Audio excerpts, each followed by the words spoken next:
Hello बच्चों, welcome to माँ की पढ़ाई। आज हम क्लास 4th हिंदी से जो 14 नंबर का लेसन है केरल का निमंत्रण, इस पाठ का हम line by line explanation with शब्दार्थ के साथ पढ़ेंगे। ओके, तो चलिए पाठ की तरफ।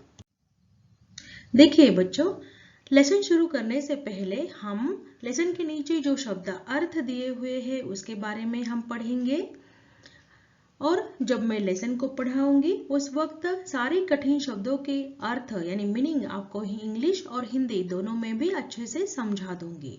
ओके, तो अभी आप टेक्स्ट बुक को आपके हाथ में लीजिए और जो लेसन के लास्ट में जो शब्द अर्थ दिए हुए हैं उसको देखिए। तो देखिए शब्द अर्थ यानी वर्ड्स मीनिंग। अभिवादन, अभिवादन को क्या कहते हैं? नमस्कार करना या प्रणाम करना यानी ग्रीटिंग्स। नेक्स्ट है स्वच्छंद यानी स्वतंत्र, अपनी इच्छा से, उसे ही स्वच्छंद कहते हैं यानी इंडिपेंडेंट, ओन विलिंगली। ओके, अपनी इच्छा से यानी ओन विलिंगली, फ्रीली, इंडिपेंडेंट। संस्कृति, संस्कृति यानी कल्चर, तो संस्कृति को समानार्थक शब्द होता है सभ्यता। संस्कृति का अर्थ है सभ्यता यानी कल्चर। नेक्स्ट है आर्द्र, आर्द्र यानी गीला, वेट। ह्यूमिड कहते हैं हम, आर्द्रता को कहते हैं ह्यूमिड। ओके, तो देखिए नेक्स्ट है पौष्टिक यानी बल देने वाला, जो न्यूट्रिशन फुल ऑफ फूड होता है, जिसमें फुल ऑफ न्यूट्रिशन भरे हुए होते हैं, उसे कहते हैं पौष्टिक। नेक्स्ट है व्यंजन, व्यंजन यानी डिफरेंट डिफरेंट टाइप के फूड्स, तो खाने पीने का सामान।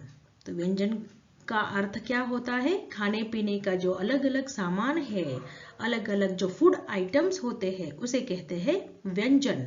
नेक्स्ट है उत्पादन यानी पैदावार, तो उत्पादन यानी पैदावार उसे क्या कहते हैं? प्रोडक्शन। नेक्स्ट है अनूठा यानी निराला, अनूठा का अर्थ हो जाता है निराला यानी यूनिक। रेशो, रेशो का मतलब हो जाता है बच्चों, अर्थ है धागे जैसा, नारियल के बाल। यहाँ पे लेसन में रेशो का मीनिंग यहाँ पे नारियल का बाल हुआ है। ओके, यानी धागे जैसा। आपने कोकोनट को देखा होगा, जब हम कोकोनट का ऊपर का लेयर जो निकालते हैं बाहर का, तो वो धागे जैसा ही होता है, रेशो जैसा, राइट? तो वही like a coconut hair of. Next है लगाव, लगाव यानी क्या होता है? प्रेम यानी लव, प्यार। लगाव यानी प्रेम, लव, अटैचमेंट। नेक्स्ट है सुषमा, सुषमा यानी सुंदरता, ब्यूटी। आगे है लास्ट वाला शब्द देखिए निमंत्रण, निमंत्रण यानी बुलावा, इनविटेशन। ओके, चलिए अभी आगे देखते हैं। तो देखिए बच्चों, यह 14 नंबर का लेसन है जिसका नाम है केरल का निमंत्रण। तो केरल एक राज्य है, स्टेट है, जो भारत के दक्षिण में स्थित है यानी इंडिया के साउथ साइड में लोकेटेड है। निमंत्रण का मीनिंग होता है इनविटेशन। देखिए बातों बातों में,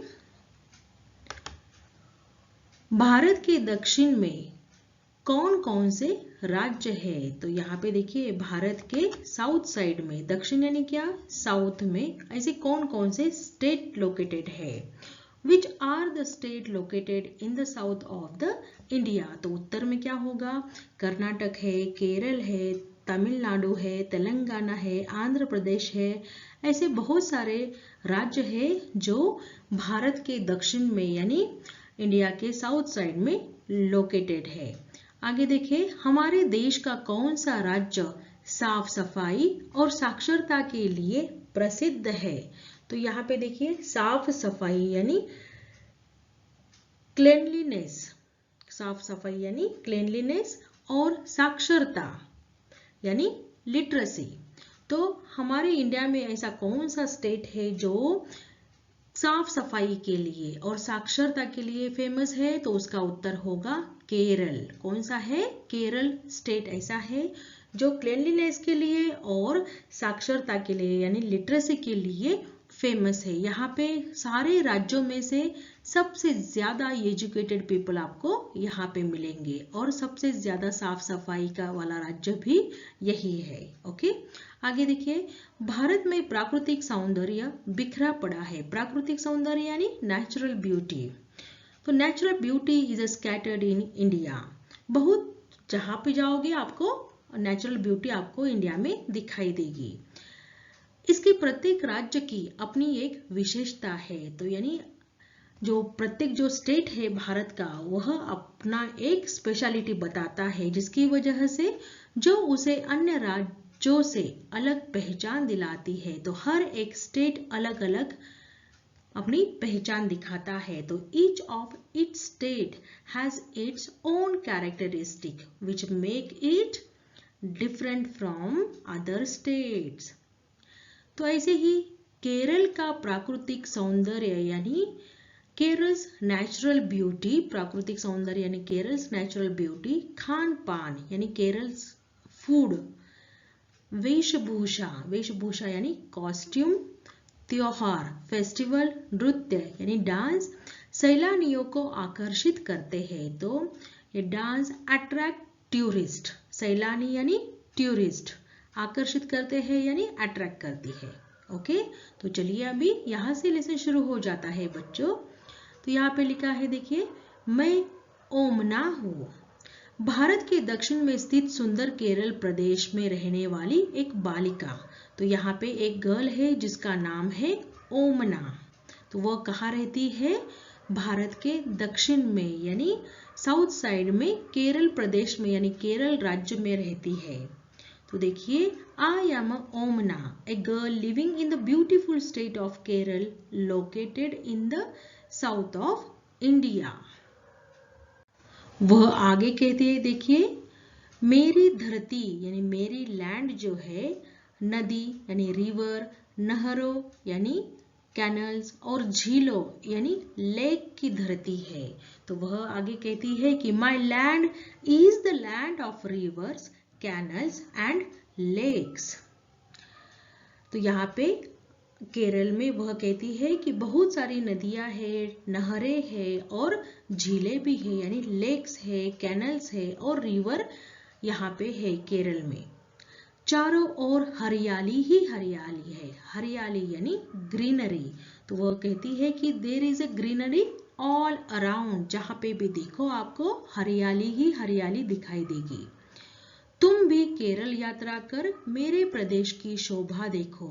तो लड़की कहती है कि आप भी केरल देखने के लिए आ जाओ और मेरे प्रदेश की यानी मेरे जो केरल राज्य है उसकी ब्यूटी देखो, शोभा देखो यानी ब्यूटी देखो। You also visit Kerala and see the beauty of my state. यहाँ पहुंचते ही नारियल के ऊंचे ऊंचे वृक्ष झूम झूम कर तुम्हारा अभिवादन करते प्रतीत होंगे। तो वह लड़की कहती है कि जब आप केरल में आओगे तो यहाँ पे जो नारियल के ऊंचे ऊंचे वृक्ष है, ट्रीज है, वह झूम झूम कर आपको प्रणाम करते हुए नजर आएंगे। तो as soon as you reach here in Kerala, then tall coconut trees will seems to greet you with a swing। और देखिए आगे, समुद्र की लहरें तुम्हारे कदम चूमने के लिए आगे बढ़ेगी। समुद्र की लहरें यानी the waves of the sea, the waves of the ocean will move to kiss your feet। तो कदम यानी feet, चूमने यानी किस करने के लिए। तो वह जो ओमना नाम की लड़की है जो केरल में रहती है, तो वह कहती है कि समुद्र की जो लहरें है, तो वेव्स है ओशन की, वह आपके कदम चूमने के लिए आगे बढ़ेगी। आगे देखिए, अभी आगे का पैराग्राफ है, केरल के पूर्वी भाग में पर्वत है। पूर्वी भाग यानी ईस्टर्न पार्ट। तो there are mountains in the eastern part of Kerala. पर्वत यानी माउंटेन। कहाँ पे है केरल में? पर्वत कहाँ पे है यानी माउंटेन कहाँ पे है? तो पूर्वी भाग में यानी ईस्टर्न पार्ट में पर्वत है। यहाँ के ऊंचे पहाड़ घने जंगलों से ढके हैं। तो यहाँ पे जो ऊंचे पहाड़ है यानी हाई माउंटेन्स जो है वह घने जंगल से, घने यानी डेंस, जंगल यानी फॉरेस्ट, तो यहाँ के जो माउंटेन्स है वह डेंस फॉरेस्ट की वजह से कवर्ड हो चुके हैं, ढके हैं यानी कवर्ड हो चुके हैं। तो आगे देखिए, the high mountains here are covered with the dense forest, dense forest है उसके वजह से माउंटेन जो है कवर्ड हो चुके हैं, जिसमें हाथी, बाघ, चीता आदि वन्य जीव स्वच्छंद घूमते हैं। तो वह कहती है कि इन these in which wild animal like elephants, tiger, cheetah roam freely in this forest. यहाँ 8,837 फीट ऊंची अनामुरी पर्वत की चोटी है। तो इस जंगलों में क्या दिखाई देगा आपको, यहाँ पे अनामुरी नाम की जो पर्वत चोटी है जिसकी हाइट 8,837 फीट है, वह पर्वत चोटी आपको यहाँ पे दिखाई देगी। तो वह कहती है कि here is the 8,837 feet high Anamudi mountain peak. मध्य में समतल मैदान है, मध्य में यानी मिडल में, in the middle is the flat plain, समतल मैदान यानी फ्लैट, मैदान यानी प्लेन्स। पश्चिमी समुद्र तट पर खाड़ियां और लगून है जिसमें नौकाओं द्वारा व्यापार होता है। तो वह आगे कहती है कि ऑन द वेस्टर्न कोस्ट, जो पश्चिमी समुद्र तट यानी कोस्टल एरिया, पश्चिमी यानी वेस्टर्न, तो वेस्ट साइड में जो कोस्टल एरिया है, तो the western coast there are creeks, creeks means क्या होता है, खाड़िया, खाड़िया को क्रिक्स कहते हैं, और लगून है जिसमें नौकाओं द्वारा व्यापार होता है, in which trade by boat takes place. तो नौकाओं द्वारा, बोट्स के द्वारा व्यापार होता है यानी ट्रेड होता है। लगून ताजे पानी का छोटा सा क्षेत्र होता है जो मैदानी किनारों को छूकर बहता है। तो लगून जो होता है, लगून क्या होता है, ताजे पानी का छोटा सा क्षेत्र होता है, छोटा सा एरिया होता है फ्रेश वाटर का, जो मैदानी किनारे को छूकर बहता है, यानी समुद्र के साइड से जो लैंड होती है वहां पे टच होके यह स्वीट वाटर का या फ्रेश वाटर का जो किनारा होता है, फ्रेश वाटर होता है, वहां से बहता है, किनारे को छूकर बहता है। नेक्स्ट पैराग्राफ देखिए, मेरी मातृभाषा मलयालम है। तो मातृभाषा यानी mother tongue, my mother tongue is a Malayalam. मेरे प्रदेश के लोग सादा जीवन जीते हैं। तो मेरे एरिया के, मेरे जो स्टेट के लोग हैं वह सिंपल लाइफ, सादा जीवन यानी सिंपल लाइफ है जो जीते हैं। The people of my state lead a simple life and, और बहुत परिश्रमी है, एंड वेरी हार्ड वर्किंग। उन्हें अपनी संस्कृति पर गर्व है। They are proud of their culture. उन्हें अपनी संस्कृति, संस्कृति यानी कल्चर, गर्व है यानी प्राउड है। तो उसकी जो मदर टंग है, केरल की जो भाषा है, लैंग्वेज है, वह कौन सी है, मलयालम। ओके, और वहाँ के लोग जो है बहुत सादे यानी सिंपल है, और बहुत हार्ड वर्क है, हार्ड वर्किंग पीपल रहते हैं वहाँ पे, और उनकी जो संस्कृति है उस संस्कृति पर उन्हें गर्व है, प्राउड है उनके कल्चर पर। आगे देखिए, केरल की जलवायु गर्म और आर्द्र है। तो केरल की जो जलवायु है, द क्लाइमेट, जलवायु यानी क्या, climate. Okay, the climate of Kerala is hot and humid. आर्द्र यानी ह्यूमिड, थोड़ा सा गीलापन है उसमें, थोड़ा सा वेट है और गर्म भी है, हॉट है। ओके, तो the climate of Kerala is hot and humid. यहाँ लगभग पूरे साल वर्षा होती है, इसलिए लोग घर से बाहर हमेशा छाता लेकर ही निकलते हैं। तो पूरे ईयर यहाँ पे ऑलमोस्ट रेन होते रहता है, रेन होता ही है, बारिश होती है, इसलिए लोग हमेशा छाता अपने पास रखते हैं, घर से बाहर निकलने के लिए छाता यूज करते हैं। It's rain It's rain almost all year around. So people always come out of the house with a umbrella. छाता यानी क्या? Umbrella. यहाँ के पुरुष लुंगी और कमीज, कमीज यानी शर्ट, तो the men here lungi and shirt, आगे देखते हैं, पहनते हैं। यानी जो केरल के आदमी लोग हैं, मेंस हैं, वह लुंगी और शर्ट वेयर करते हैं, लुंगी और शर्ट पहनते हैं। स्त्रियों को सफेद कपड़े पहनना अधिक प्रिय होता है। तो स्त्रियां यानी लेडीज, विमेन्स जो है उन्हें व्हाइट क्लोथ्स पहनना पसंद है। तो womens like to wear white clothes. Kerala वासियों का मुख्य व्यवसाय खेती करना और मछली पकड़ना है। तो केरल वासी यानी जो केरल में जो लोग रहते हैं उन्हें कहते हैं केरल वासी। ओके, तो केरल वासी का मुख्य व्यवसाय यानी मेन ऑक्यूपेशन क्या है? खेती यानी फार्मिंग, और मछली पकड़ना यानी फिशिंग।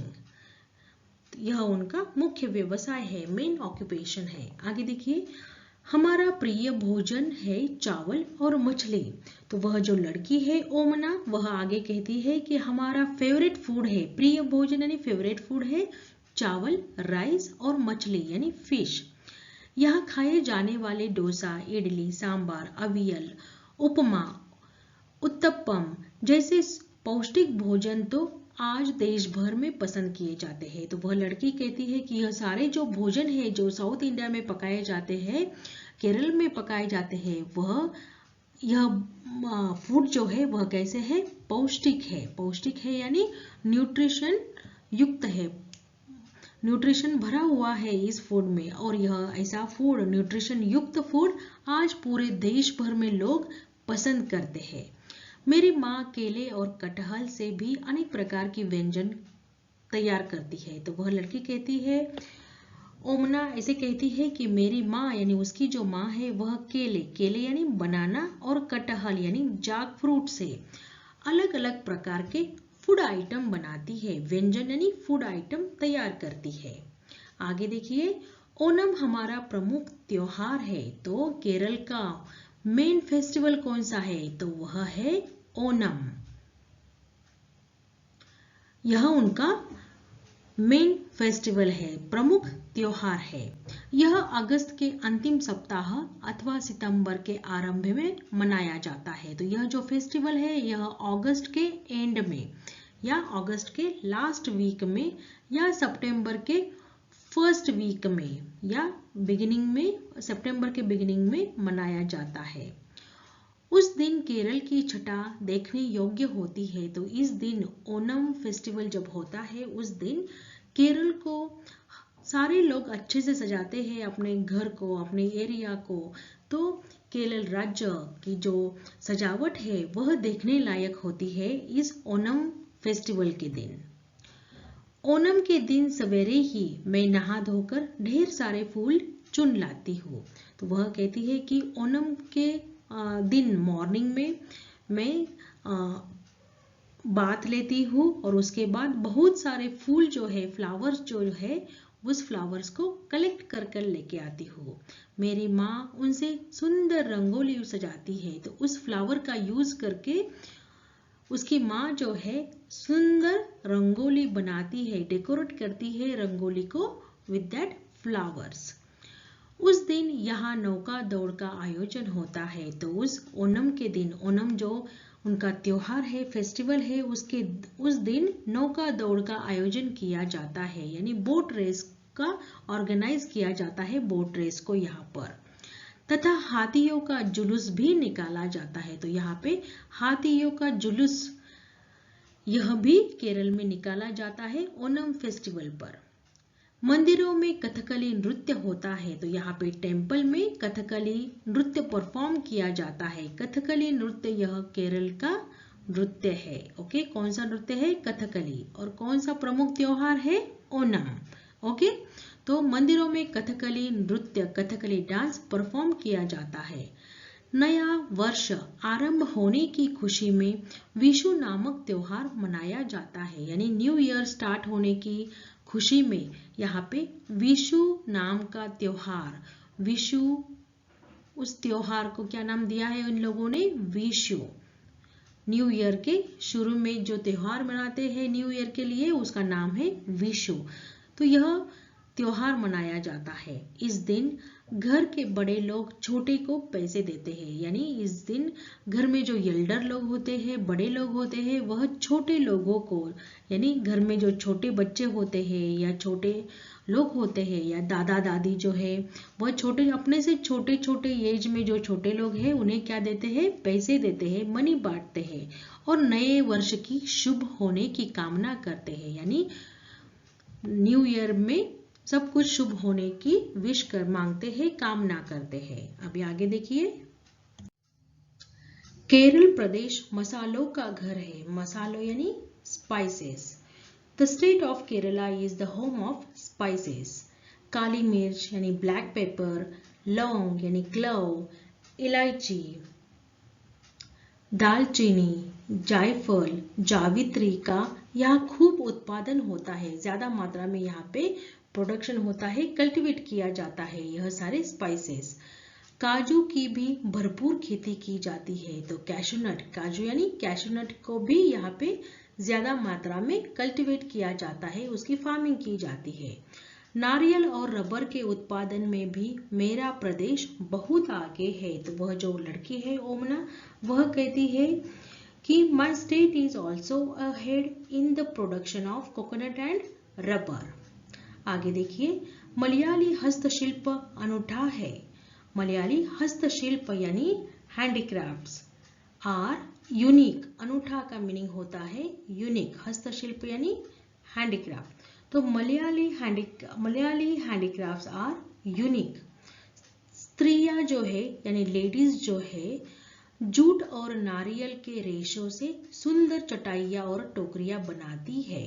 तो यहाँ पे जो लेडीज है, विमेन्स है, women's make beautiful mats and basket from jute and coconut fibres. नारियल के रेशे यानी कोकोनट फाइबर्स। चटाइयाँ यानी मैट, टोकरियां, मैट और बास्केट, टोकरियां यानी क्या, बास्केट बनाती है।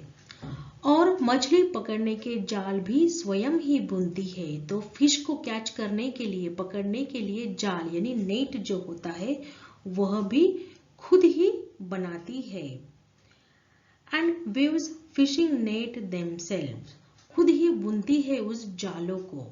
पश्चिमी तट की महिलाएं मछली को डिब्बाबंद करने का कार्य भी करती है।